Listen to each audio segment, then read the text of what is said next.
안녕하세요. 반갑습니다. 자, 지난 시간 우리는 채권의 총각론의 전체적인 개관을 살펴보았습니다. 그 체계에 입각해서 진행하고 있다라는 것을 생각하시면서요. 자, 이번 시간 채권법 서설, 채권의 개념, 자, 그리고 채권의 목적 중에 특정물 채권 정도까지 진행하겠습니다. 자, 채권이라고 하는 것은 채권과 채무 관계를 규율하는 법규라고 하는 거죠. 민법 373조에서 766조 제3편까지 내용이다라고 말씀을 드릴 수가 있겠습니다. 373조에서 766조 제3편. 실질적으로는 채권 관계를 규율하는 법규 전체를 말한다. 이렇게 말을 할 수 있고요. 자, A가 있고요. B가 있고요. 자, A의 노트북을 매매 계약을 체결하였다. 노트북의 매도인이라고 말하고요. 노트북의 매수인이라고 할 겁니다. 매수인이 청약을 하고 승낙의 의사표시, 서로 트라이한다라고 말을 하죠. 서로 대립한다 이런 얘기입니다. 대립하는 서로 가격이 얼마냐라고 하는 그런 조정적인 측면에서 대립하고 있는 건 사실이고요.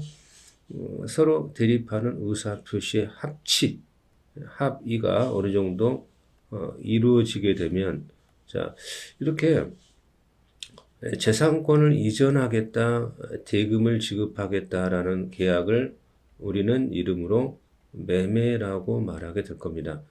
자, 그러니까 매도인은 매수인에게 노트북을 넘겨준다, 인도해주는 행위를 해야 될 것이고요.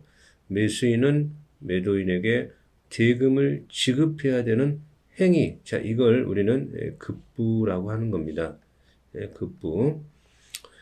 자, 그래서 이 채권의 효력적인 측면에서, 자, 이행 청구권 이행을 해야 되는데 안 하니까 그럼 손해배상 청구권이 발생하겠죠. 자, 책임재산을 보존해야죠. 채권자 대위권, 채권자 취소권 등이 효력 파트에서 문제가 되는 것이고, 자, 채권의 소멸 파트에서는 변제, 상계, 경계, 면제, 혼동 등을 공부하게 될 것이고요. 자, 채권에 있어서 또 채권의 양도, 채무 인수가 있고요. 자, 채권의 발생 원인은 강론이죠. 총론이 아니라 강론인데요. 자, 계약이 가장 중요한 채권 발생 원인이 되겠지만, 우리 민법은 15가지 이름 있는 계약, 전형 계약을 얘기하고 있고요. 그러나 법률 규정에 의하여 자, 이렇게 채권이 발생하는 것도 있겠어요. 그러면 채권법이라고 하는 것은 형식적으로, 자, 아까 민법 373조에서 756조라고 말을 했고요. 그리고 이제 실질적으로는 채권 관계를 규율하는 법이다. 자, 이렇게 표현을 했었잖아요. 그죠? 자, 이렇게 표현을 했었는데, 그러면 우리가, 이 경우에, 자, 그 법, 이러한 측면에서 실질적으로는 이제 채권법 관계를 규율하는 거니까요. 자, 채권이란 사람이, 채권자, 사람이, 그죠? 다른 특정한 사람에 대해 채무자, 자, 일정한 노트북을 넘겨주세요라고 하는, 대금을 지급하세요라고 하는 그런 관계죠. 자, 그래서 이것을 일정한 자의 행위라고 해서 급부라고 말을 하게 될 겁니다. 특정인이 특정인에게, 자, 제가 B에게 돈을 빌려줬는데요. B한테 돈 달라고 해야지 전혀 관계없는 C한테, D한테 돈 갚으세요라고 할 수는 없잖아요. 자, 그러니까 채권은 꼬갔으니까 돈 갚으라고 하는 상대가 있는 권이에요. 상대권입니다. 자, 이렇게 뭔가 이 만년필은 제 거예요 이상 누구에게도 배타하고, 그죠? 절대적인 권리가 아니라는 겁니다. 채권은, 이건 물권입니다. 물권은 배타적이고, 그래서 절대권이고, 채권은 비배타 권리예요. 지금 A가 아파트를 하나 갖고 있는데요. 자, B에게 매매 계약 체결할 수 있죠. 제일 매수인. C에게 매매 계약을 체결해도 되는 거예요. 그러나 제1 매수인, 제2 매수인, 그죠? 만약에 제2 매수인에게 넘겨버리면 제1 매수인에게 손해배상 문제는 발생할 수는 있겠죠. 그렇지만 채권은 이렇게 비배타적이고 계약 자유가 지배되고 있다라고 하는 겁니다. 물권이라고 하는 것은 뭔가 그 물권이라는 것을 보호하기 위하여 공시를 해야 되고요. 알려줘야 되는 공시를 해야 되고 또 그 물건을 산 자의 상대방, 즉 거래 안전을 보호해야 되기 때문에 그 사적 자치, 계약 자치입니다. 계약 자치가 굉장히 좁고요. 대체적으로 물권법 첫 번째 조문서부터가 185조가 강행 규정이잖아요. 강행 규정. 그러나 채권은 상대권이고 자, 계약 자유의 원칙이 적용되는 범위가 넓고요. 대부분 임의법규예요. 임의법규. 자, 임의법규라고 하는 게 뭐냐? 법이 있는데, 그죠? 법이 있습니다. 법이 있는데, 자, 당사자 계약 자유를 인정하지 않고 계약으로 배제할 수 없는 규정, 강행 규정이 있고요. 강행 규정. 그러나 물권은 강행 규정이 대체적이고요. 그게 아니고요. 당사자의 자유, 계약 자유죠. 계약의 의사가 불분명할 때 이것을 해석해주는 보충 규정이 있어요. 이걸 임의법규라고 합니다. 임의법규. 임의법규는 계약을 보충해주는 법규예요. 자, 그래서 채권은 임의법규가 많고요. 뭐 대체적으로 그렇게 되어 있고요. 다만 뭐 주택임대차나 상가건물임대차 보호법은 약자 배려 차원에서 강행법규화 되어 있어요. 그럴 수도 있다 이런 얘기죠. 그러다 보니까 채권 관계는 당사자의 신뢰 관계가 굉장히 중요하고요. 자, 그 신의성실의 원칙, 법상식에 입각해서 계약을 이행하세요라고 하는 그런 영역이 좀 많아요. 그래서 아무래도 물권법이라고 하는 것은 가족법도 마찬가지고요. 뭐 역사적인 지역적인 좀 특수성을 좀 많이 띠고 있어요. 지역적인 특수성, 그죠? 그러나 채권법은 세계 어느 나라 다 똑같아요. 자, 그래서 보편적인 성격을 갖고 있다라고 하는 겁니다. 자, 채권법은 특질적인 측면에서 임의법규성을 갖고 있습니다. 모두 다 임의법규다 이런 건 아니고요. 대체적으로 그렇다 이런 얘기입니다. 임의법규가 뭐라고요? 당사자의 의사가 불분명할 때 분명하지 않아요. 이게 매매계약 체결했는데 매매인지 증여인지 교환인지 불분명한 때가 좀 있어요. 자, 법률행위를 그래서 해석을 통해 가지고 자, 당사자가 이거는 매매야. 또 이렇게 보충하는, 그죠? 그러면 채권법 규정들은 대체적으로 임의법규로 되어 있다라고 하는 것은 자, 당사자의 계약을 보충하는, 그죠? 그런 법규가 대체적이다라고 하는 거죠. 채권은 배타성이 없어요. 아까 제일 매수 있는데 또 제2 매수 계약 체결할 수 있잖아요. 배타성이 없다라는 겁니다. 임의법규로 대체적으로 되어 있고요. 그러나 사무관리, 부당이득, 불법행위라고 하는 채권 강론으로 가면은 법 규정에 의한 채권의 발생 원인 이런 쪽은 강행법규성을 좀 가지고 갑니다. 그렇게 좀 구별된다라는 겁니다. 자, 채권은 물권법처럼 지역적 특성이 아니라 세계 뭐 다 매매 거의 동일해요. 보편적이고 국제성을 갖고 있다. 이렇게 평가를 하게 되는 겁니다. 그래서 또 신성실의 원칙, 법상식, 그죠? 채권법, 신성실의 원칙은요, 민법 전반에 적용되는 원리예요. 신성실의 원칙은 민법 전반에 적용되는 원칙이긴 하지만, 그러나 신성실의 원칙, 법상식의 원칙. 자, 그러나 이 경우에 채권법 관계에서 가장 또 널리 적용되는 그런 측면이 또 있다. 그러다 보니까 자, 급부를 어떻게 해야 되는 건가요? 뭐 자동차를 판매했으면요. 뭐 자동차를 판매했어요. 그럼 A하고 B하고요. 자동차 매매 계약을 체결했어요. 매도인이고요. 자, 매수인입니다. 자동차 급부를 해야 되잖아요. 매도인이요. 그죠? 자, 이건 주된 급부라고 합니다. 주된 급부. 그죠? 그런데 키 건네줘야죠. 종된 급부라고 합니다. 종된 급부. 근데 자동차에 대해서 또 설명도 좀 이용에 있어서 이런 설명도 부수주 의무라고 합니다. 부수주 의무. 자, 이런 것처럼요. 이러한 부수적 의무가 발생했는지 안 했는지 신의식 갖고 판정하는 경우가 많단 말이에요. 변제의 시기와 장소, 변제 과정에서 채권자의 협력. 아니, 변제하려고 하는데 채권자가 도대체 여행 가서 오리무중이에요. 그럼 안 되잖아요. 이런 것들도 그럼 신의 측에 따라서 채권자가 협력 의무를 위반했니 안 했니 이게 신의 측으로 판정한단 말이죠. 자, 채권법은 이 경우에 채권에 적용되죠. 채권에 적용되는 겁니다. 그러나 내 땅에다가 남이 건물 지었어요. 야, 그 건물 철거해.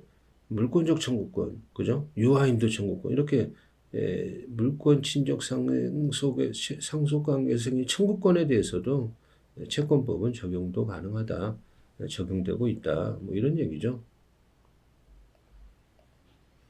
자, 채권의 성질, 목적, 종류 이렇게 나오는데요. A가 B에게 돈을 꽂았잖아요. B에게요. B에게 돈 달라고 해야죠. 상대권인 거죠. 전혀 상관없는 C에게 돈 갚으세요. 이게 말이나 됩니까? 이거 안 되는 거잖아요. 자, 특정의 의무자에 대해서 주장하는 거고요. 자, 이 아파트는 이 세상 누구에게도 내 겁니다. 대세 이런 건 없는 거예요. 대인권인 거죠. 대인권입니다. 자, 평등성, 물권은 배타성, 내 거야, 노터치. 채권에는 배타성은 없는 거죠. 자, 그래서 갑이요, 이 경우에 아파트인데요, 을에게 팔고, 병에게 팔고, 그죠? 정에게 팔고, 이행 못하면 손해배상 청구 당할 거예요. 그럴지라도 병존할 수 있고요. 자, 을병정. 을이 먼저 계약 체결했어요. 을에게 먼저 이행해야 되나요? 아닙니다. 평등해요. 평등합니다. 성립 시기의 선나 금액의 다소에 따라 차이가 없어요. 물론 을에게 먼저 이행하면 병정에게 손해배상의 문제는 발생할 거라고요. 그럴지라도 이렇게는 결론을 내리고요. 자, 채권은 양도할 수 있는 게 본질적입니다. 본질적이에요. 채권은 양도성이 본질적으로 인정됩니다. 자, 동일성을 유지한 채 유통될 수 있다라는 겁니다. 그렇지만 양도가 제한되는 채권도 있을 수가 있습니다. 당사자 간의 신뢰관계나 특별한 인적관계를 기초로 하는 사용대차, 물건 공짜로 빌려준 거란 말이죠. 임대차. 임차인이 달라지면 전혀 달라지는 거죠. 누가 우리 건물이 있으면 제 임차인이 들어올 거냐. 그 임차인의 성질, 속성, 이런 여러 변제력 전혀 달라지잖아요. 고용 마찬가지죠. 자, 채권의 양도가 제한된다. 그런 얘기죠. 이게 이제 채권의 좀 일반적인 속성적 측면이다. 이렇게 이해하시면 될 것이고요. 자, 그래서 채권의 목적에 특정물 채권, 종류 채권, 이자 채권, 금전 채권, 그리고 선택 임의 채권이 있는데요. 자, 우리는 그 행위, 특정물 채권, 이걸 들어가게 되는 겁니다. 그래서 자, 급부 행위죠. 행위, 그죠? 행위입니다. 행위.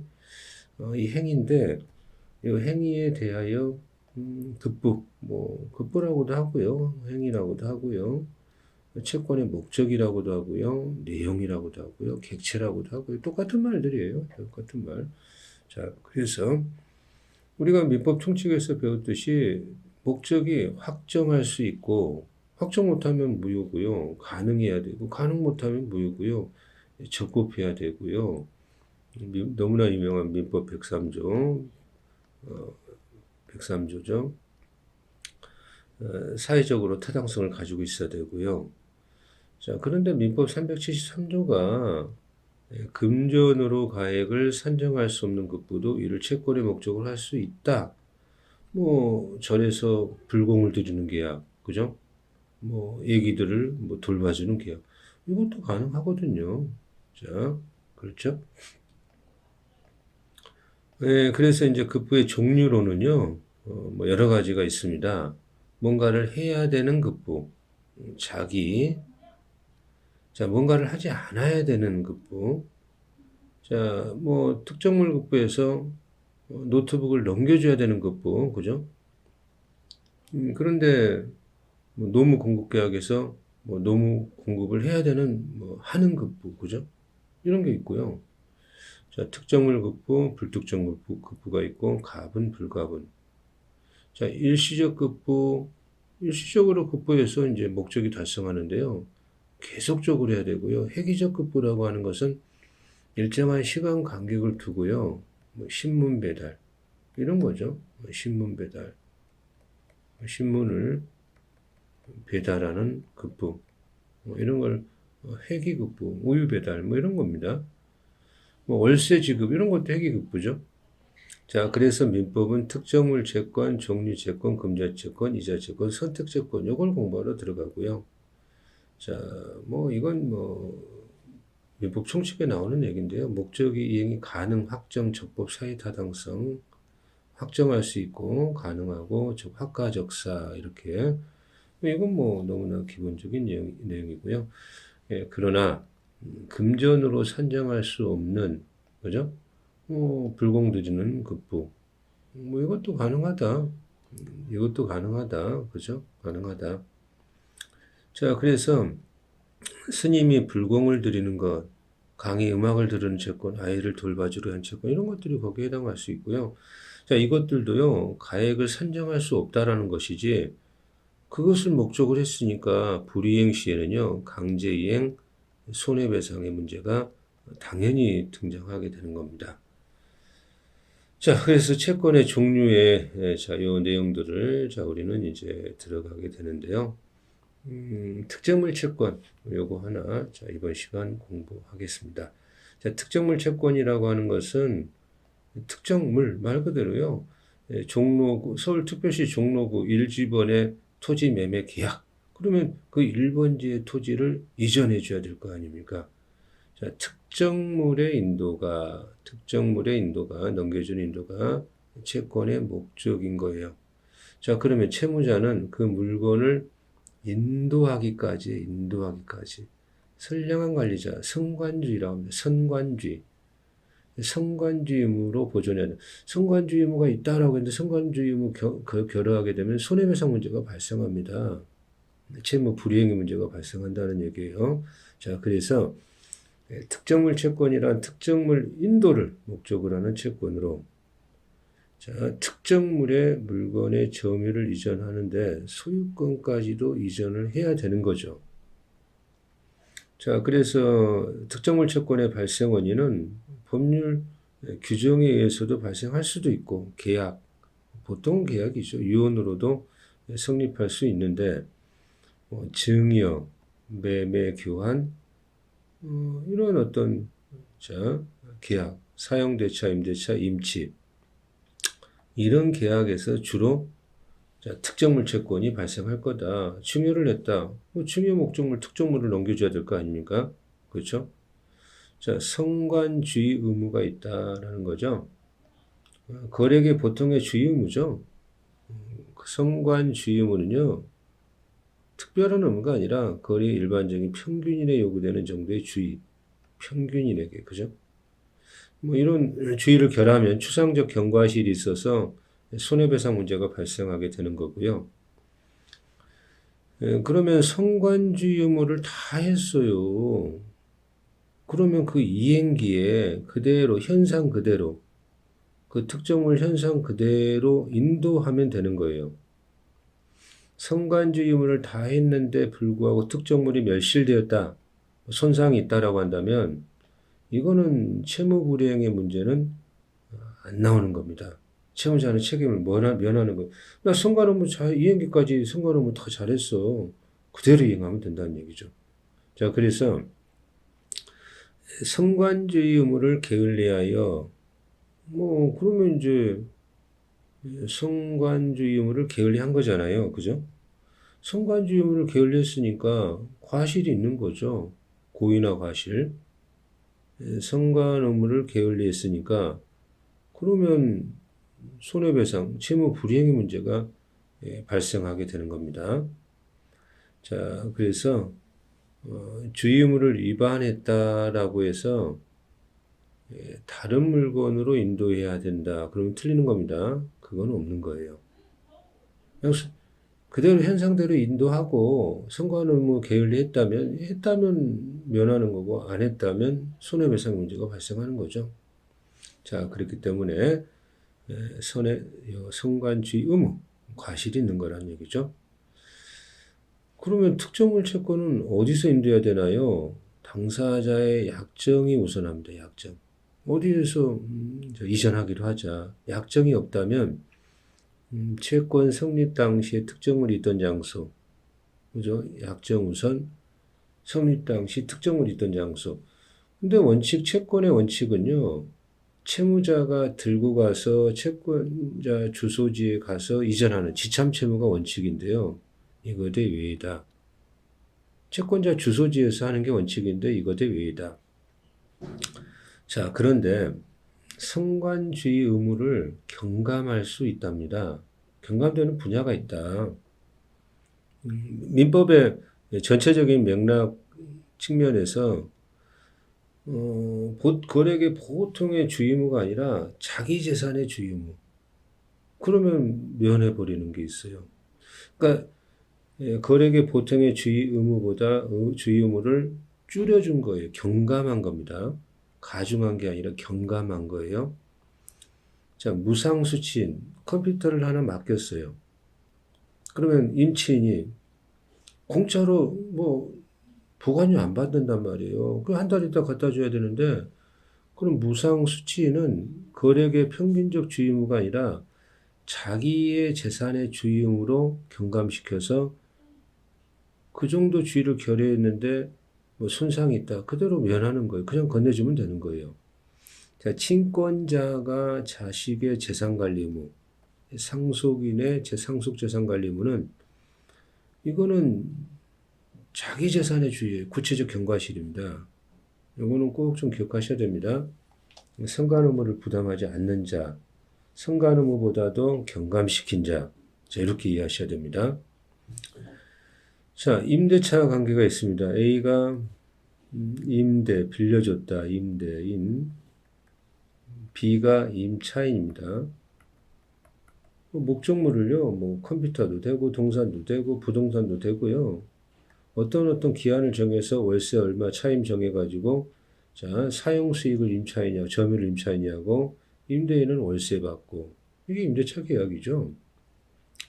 자, 임차인은 임대차 끝나면요, 임차물을 넘겨줘야 되잖아요. 끝났으니까 넘겨줘야 되죠. 명도 의무. 자, 임대인은 보증금만 하는 의무가 있죠. 이거는 공평의 원리원칙상 동시에 하자. 자, 동시에 하자라고 했을 때 안 하면 상대방이 청구하면 야, 동시에 하자고 청구를 저지할 수 있는 게 항변입니다. 동시에 항변권이 있다 이런 얘기인데요. 거절권이죠. 항변권은 거절권. 자, 임차인은 인도시까지 성관주의를 보전함을 부담하므로 임차인의 과실로 멸실 훼손된 경우 임차인이 책임을 면하려면 나 성관 의무 다 했어. 나 인도시까지 상관없는 자해스라고 임차인이 입증해야 된다는 거죠.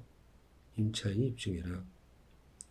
예, 그래서 임차인은 임차 건물의 보존에 관하여 임차인이 임차물을 사용 수익하면서 현상 유지를 보존이라고 그래요. 현상 유지를 보존이라고 하는데 보존에 관하여 선량한 관리자 주의무를 다 해야 되고요. 보존에 관하여 선관주의를 다 해야 되고요.